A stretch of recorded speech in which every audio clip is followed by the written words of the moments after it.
Hello, Bradford. Oh, let's go. Deadline day. McFarland, let's go. Rafael Devers wants an arm. Will he get one? will he get one? Literally? Will he get one before 6 o'clock today?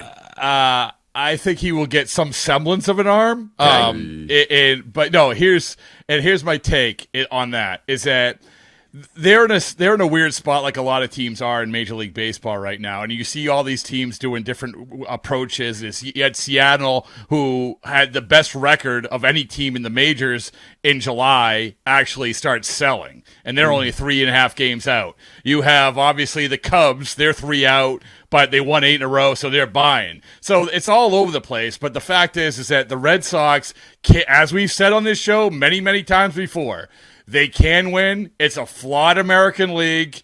They have guys coming back. I think the biggest thing is you have to read the room. Chaim Bloom has to read the room better than he has the last 2 deadlines. 2 years ago, they were 19 games up and over 500, and they didn't read the room right. And I think they went like 6-14 after the deadline. It was bad.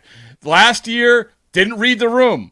Got some guys, but traded a guy that everyone in that room thought was a key element. They go 12-16 in August for a second straight August. That isn't the reading the room. They have to do a better job, because if they don't do a better job in this landscape, you're going to be out of it in a hurry. But here's my question, Rob. Why are they not doing one or the other? Either believe in Chaim Bloom and allow him to enact this plan that he was hired by John Henry to fulfill, or trade for quality pitchers, maybe another bat, another second, whatever, and get that done today. Why are they constantly trying to middle it when that accomplishes neither? But who's to say, Chris, that they aren't letting Chaim Bloom do what they have done? Because I would say that they are. Well, so if there's nothing, if you don't see anything significant, right? Today, I think Chaim Bloom. then, I think Chaim Bloom. Well, I think Chaim Bloom's mantra or the way that he does things is that he's a price setter. He sets a price more than most, and he doesn't go over that price. And that's why I think that you lose out on free agency a lot. That's why I think you don't see these big one-for-one trades. Wait, so he wanted to retain JD Martinez last year?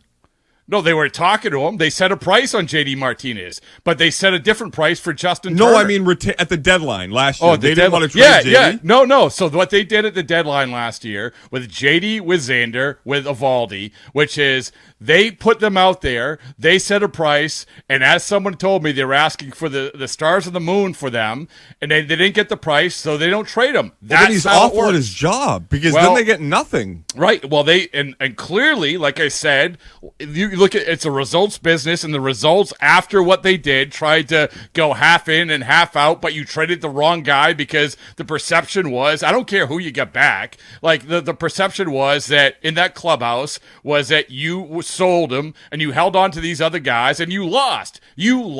So if he was a realtor, he'd never sell a house? Well, maybe. I mean, no, but there rent it.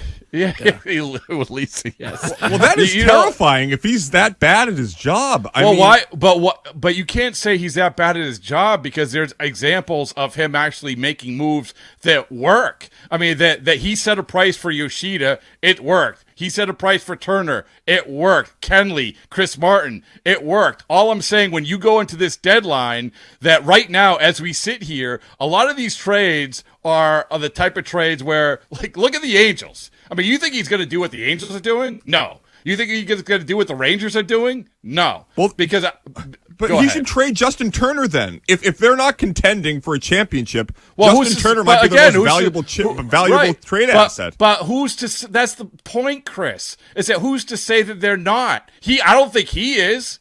I don't think. I've said this a million times. Is that this is the advantage, the opportunity that you have to take advantage of. That you have a very, very flawed American League and a team with this current group of the Red Sox, which can beat good teams. So if you have that combination and you're still in it, you're going to trade away a guy who's like the heart and soul of that team right now, and Justin Turner. That makes zero sense. Bradford, let me ask this question, right, with Chaim Bloom. How difficult is it to read the room when you look at where this team is and you basically know that they're in striking distance. Like you said, they have a good team.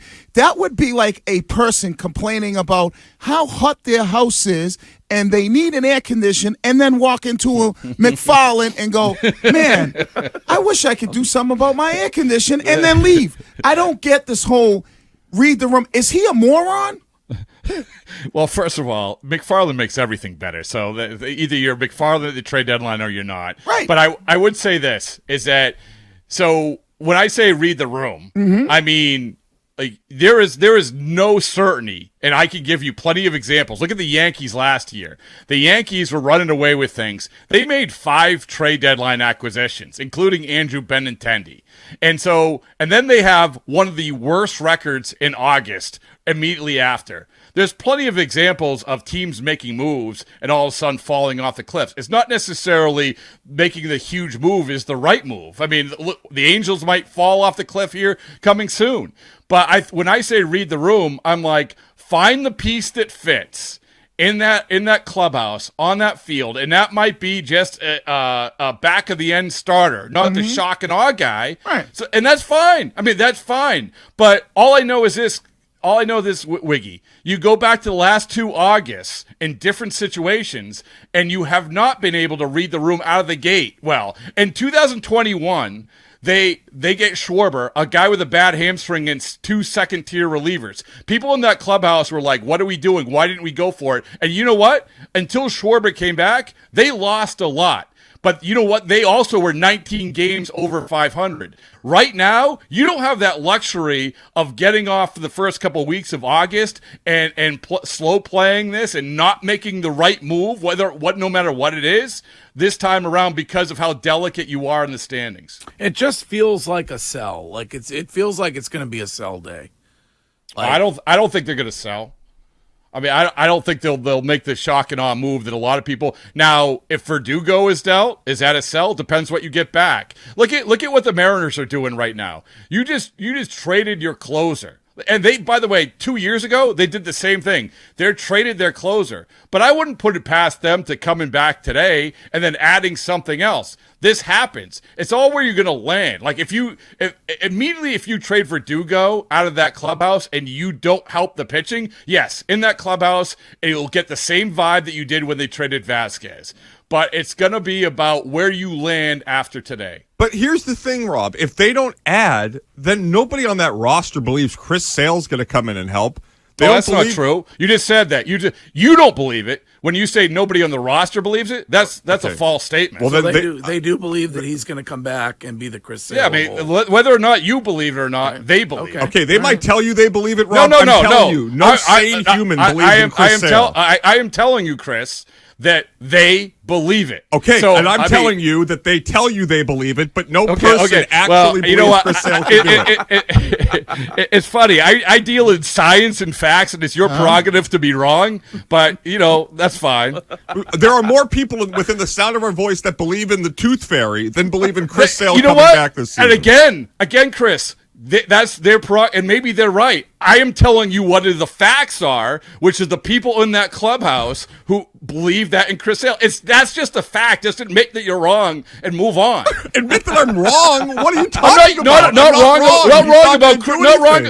wrong about Chris Sale. So you could be right about Chris Sale. But when you tell me like, oh well, these guys who actually are around this guy and for whatever reason, and listen, I mean the way that guys are in clubhouses and teams, they have the ultimate optimistic view of these players and these teams, much more than we do. That's just how it always works. They see the best in what they have, which is sometimes absolutely misguided. And maybe they're misguided when it comes to Chris Sale. But once again, like for you to then say, oh, well, I'm telling you that they're lying to you. Okay, well, again, your prerogative to be wrong, Chris. So when you have Rafi Devers saying essentially saying get us a pitcher, if you're Chaim Bloom and you don't do that, then you run the risk of frustrating. Yes, and I'll come back to my original thing. It's reading the room. In that clubhouse, there is that perception, and I've heard it for a couple weeks now. Say, we got a good team. We have this team, and we have enough talent, but we could really use another arm. It's echoing the same thing that Dever said. So I think that absolutely, if they sit around and they do not get another arm, are they going to absolutely lose? I don't know this, but I do know this, that you didn't read the room correctly, because in that room, the room that I know a lot better than Chris Curtis, yes, there was that they think that they need an arm. That is, by the way, a pure flex this morning on Curtis, and I love it. Curtis Bradford! I don't think Curtis even, I'm never gonna I don't think he recover. even knows how to find the locker room. I over wouldn't there. even know what a jockstrap looked like.